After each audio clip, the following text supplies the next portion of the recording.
Hello student. Hello hello hello. आज हम एक छोटा टॉपिक लेकर आए हैं आपके पास और आज हम लोग देखेंगे कि राष्ट्रीय आपात क्या है, आपातकालीन प्रावधान क्या है, किस प्रकार अपने संविधान में इन बातों की चर्चा की गई है और अभी तक अपने देश में कितने बार राष्ट्रीय आपात लग चुका है। राष्ट्रपति शासन के बारे में समझेंगे थोड़ा सा और फिर समझेंगे वित्तीय आपात के बारे में। तो देखिएगा, जो आपातकालीन प्रावधान है, आपातकालीन प्रावधान, आपातकालीन प्रावधान जो अपने संविधान में दे रखा है वो आपको बताना है कि भाग कितने में है, कितने भाग में है ना। कमेंट कर दीजिएगा बेटा जी, हम देते हैं कमेंट करने के लिए कि भाग 17 में है कि भाग 18 में है। भाग 17 में तो बेटा जी क्या है, ऑफिशियल लैंग्वेज है, तो कितना भाग में है राष्ट्रीय आपात देखिएगा। और इसमें अनुच्छेद जो दे रखा है वो 352 से 360 अनुच्छेद तक चर्चा है आपातकालीन प्रावधान के बारे में। और 352 से 360 के बीच की अगर बात करें तो आर्टिकल 352 जो हो गया, अनुच्छेद 352, इसमें चर्चा किया है राष्ट्रीय आपात का, इसमें चर्चा है राष्ट्रीय आपात का। और फिर ध्यान दीजिएगा 352 में राष्ट्रीय आपात का है और अनुच्छेद 356 जो है इसमें है राष्ट्रपति शासन। राज्यों में लगता है ना राष्ट्रपति शासन, तो ये राष्ट्रपति शासन का उल्लेख अनुच्छेद 356 में है। लेकिन ध्यान दीजिएगा कि संविधान में 2 अनुच्छेद है जहां पे राष्ट्रपति शासन की चर्चा की गई है। एक और अनुच्छेद उलट दीजिए इसको, 365 है। 365 में भी क्या है, राष्ट्रपति शासन। तो दोनों में अंतर क्या है। अनुच्छेद 356 इसमें कहता है जब किसी राज्य की सरकार संविधान के अनुरूप आचरण न करे, संविधान के अनुसार कार्यों का निष्पादन न करे, तो राज्यपाल राष्ट्रपति से कह के वहां पे क्या लगा देंगे, राष्ट्रपति शासन लागू कर देंगे। और 365 में कहता है कि जब कोई राज्य की सरकार केंद्र की बात को ना माने, राज्य की सरकार केंद्र की बात को ना माने, तो वहां पे लगेगा राष्ट्रपति शासन 365 से। और जब किसी राज्य की सरकार संविधान विरोधी बात करे, संविधान के अनुसार कार्य ना करे, तो वहां पर लगेगा 356 से। ये हो गया आपका राष्ट्रपति शासन। और एक अनुच्छेद जो है इसमें महत्वपूर्ण 360 है, जिसमें बात किया है वित्तीय आपात के बारे में। अभी तक अपने देश में एक बार भी वित्तीय आपात जो है नहीं लगा है। अभी तक अपने देश में एक बार भी वित्तीय आपात नहीं लगा है। और राष्ट्रपति शासन कई राज्यों में लग चुका है। आपको एक बताना है, कमेंट करना है कि भारत के किस राज्य में पहला बार जो है राष्ट्रपति शासन लागू हुआ, किस राज्य में पहला बार राष्ट्रपति शासन लागू हुआ। अब देखिए चर्चा करेंगे हम लोग, ये जो आपका राष्ट्रीय आपात है कितना बार लग चुका है। ये जो राष्ट्रीय आपात है, नेशनल इमरजेंसी, ये अभी तक अपने देश में 3 बार लग चुका है। ये राष्ट्रीय आपात लगता है 2 तरीका से। एक होता है आपका बाह्य आपात, एक हुआ बाह्य आपात, और एक होता है आपका आंतरिक आपात। एक बाह्य आपात और एक आंतरिक आपात। बाह्य आपात में कहा कि यदि किसी दूसरे देश पे हम युद्ध करते हैं, आक्रमण करते हैं, आक्रमण आने की युद्ध की बात कीजिए ना, या तो किसी देश से हम युद्ध कर रहे हैं या कोई देश हम पे आक्रमण करता है, तो इस कंडीशन में जो राष्ट्रीय आपात लगाया जाएगा उसको हम बाह्य आपात बोलेंगे। और आंतरिक आपात में पहले लिखा था आंतरिक गड़बड़ियां, आंतरिक गड़बड़ियां लिखा हुआ था, आंतरिक गड़बड़ियां। अब इसको कह दिया गया है सशस्त्र विद्रोह। अब इसका नाम क्या दिया गया है, सशस्त्र विद्रोह कर दिया गया है, सशस्त्र विद्रोह कर दिया गया। पहले आंतरिक गड़बड़ियां थी।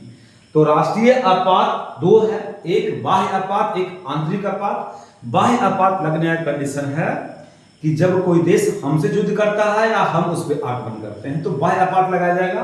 और आंतरिक गड़बड़ियां पहले थी, अब है कि सशस्त्र विद्रोह, कहीं पर विद्रोह हो गया उस कंडीशन में भी राष्ट्रीय आपात की घोषणा की जा सकती है। तो अभी देखना है कि अपने देश में कितना बार राष्ट्रीय आपात लगा।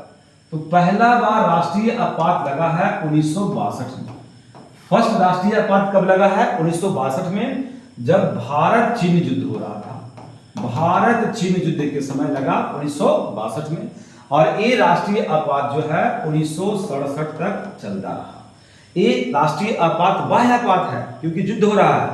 दूसरा राष्ट्रीय आपात जो आपके यहां लगा है वो लगा है 1971 में। ये लगा है भारत पाक युद्ध के समय, ये लगा है भारत पाक युद्ध के समय लगा, और ये आपात 1977 तक चला। ठीक है, ये दो बाह्य आपात है, 1962 में भारत चीन युद्ध के समय और 1971 में भारत पाक युद्ध के समय। अब बात उठता है भाई कि 1962 में भारत चीन युद्ध के समय राष्ट्रीय आपात लगाया गया। जब राष्ट्रीय आपात युद्ध के टाइम ही लगता है तो फिर 1965 में भी तो भारत पाक युद्ध हुआ था। 1965 में भी भारत पाक युद्ध हुआ था, तो उस समय राष्ट्रीय आपात क्यों नहीं लगाया गया? चलिए ध्यान रखिएगा, नोट कीजिएगा। अब तीसरा आपात जो लगा है वो लगा है 1975 में लगा है। बेटा जी, ये जो तीसरा राष्ट्रीय आपात लगा है बाह्य आपात नहीं है, ये आंतरिक आपात है, और ये आंतरिक आपात है, और ये आपात लगा है आंतरिक गड़बड़ियों के कारण। आंतरिक गड़बड़ियां इंदिरा गांधी की सरकार में लगाया गया है, आंतरिक गड़बड़ियां, और ये आपात भी 1977 तक चला। अब ध्यान दीजिएगा जो क्वेश्चन की कि जब पहला आपात 1962 में लगा भारत चीन युद्ध के समय, तो 1965 में भारत पाक युद्ध के समय राष्ट्रीय आपात क्यों नहीं लगाया गया? तो इसका आंसर है बेटा जी कि चूंकि जो पहला आपात 1962 में चला है वो 1967 तक चलता रहा। 65 में राष्ट्रीय आपात चल रहा था प्रथम वाला, तो फिर अलग से सरकार को राष्ट्रीय आपात लगाने की जरूरत नहीं पड़ी। क्लियर बात? जो पहला राष्ट्रीय आपात लगा था 1962 में वो चल ही रहा था, तो 65 में अलग से राष्ट्रीय आपात लगाने की जरूरत नहीं पड़ी।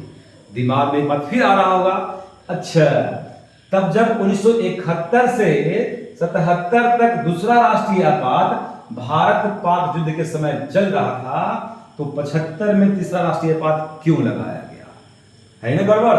काफी लोचा है, इस बात पर ध्यान दीजिएगा। इंदिरा गांधी सरकार से पूछा गया क्यों लगाए राष्ट्रीय आपात, जब एक राष्ट्रीय आपात चल रहा है तो क्यों लगाए? उनका कहना था कि आंतरिक आपात है, वो बाह्य आपात चल रहा है, हम आंतरिक आपात लगाए हैं, है ना, आंतरिक गड़बड़ियों के कारण लगाए हैं। तो जवाब मिल गया आपको कि ये आंतरिक आपात था। हालांकि एक थर्ड आपात जो लगाया गया इस पे आयोग बैठा, इसका नाम था शाह आयोग। शाह आयोग जो जांच किया उसमें पाया कि इंदिरा गांधी सरकार द्वारा तीसरा आपात जो लगाया गया है उस समय तत्कालीन राष्ट्रपति थे फखरुद्दीन अली अहमद, था फूफा नहीं था, फखरुद्दीन अली अहमद। ये इंदिरा गांधी बोली फूफा जी राष्ट्रीय आपात लगा दीजिए, फखरुद्दीन अली अहमद जी राष्ट्रीय आपात लगा दीजिए। राष्ट्रपति बोले कि कैसे लगाएंगे, इसके लिए मंत्रिमंडल का लिखित सिफारिश चाहिए। बोले मिल जाएगा सुबह तक, आप लगाइए। तो अब बिना सिफारिश के राष्ट्रीय आपात लगा दिया गया। सुबह में मंत्रिमंडल की बैठक बुलाई गई, बहुत कम मंत्री शामिल हुए थे, और सभी मंत्रियों के पास एक एक पर्ची रख दिया गया कि साइन कीजिए। लोग बोले क्या है, राष्ट्रीय आपात लग चुका है। बोले कब लगा? रात में लगा। मंत्रियों को पता नहीं है, साइन करवाया गया। उस राष्ट्रीय आपात के तहत जो है बहुत सारे राजनेताओं को जेल में बंद कर दिया गया। उसमें बिहार के भी बहुत सारे नेता थे, जयप्रकाश नारायण, लालू प्रसाद यादव जैसे नेता भी जेल में बंद हुए, और बहुत का जो गिरफ्तारी हुई उसमें पूछे, उस समय एक मंत्री थे, सूचना मंत्री थे इंद्र कुमार गुजराल। इंद्र कुमार गुजराल पूछते हैं कि भाई किस एक्ट के माध्यम से मैडम गिरफ्तारी हो रही है? तो बोलते हैं कि मिसा एक्ट, MIA से, मिसा act, maintenance of internal security act, maintenance of internal security act, इस एक्ट के माध्यम से लोगों की गिरफ्तारी हो रही थी। बहुत बड़े बड़े हस्तियां गिरफ्तार कर लिए गए थे, जैसे आप सिंधिया खानदान, उनकी जो है क्या नाम उनका है, वसुंधरा सिंधिया, जो भी है, उनको गिरफ्तार किया गया। बड़े बड़े नेताओं को गिरफ्तार कर लिया गया।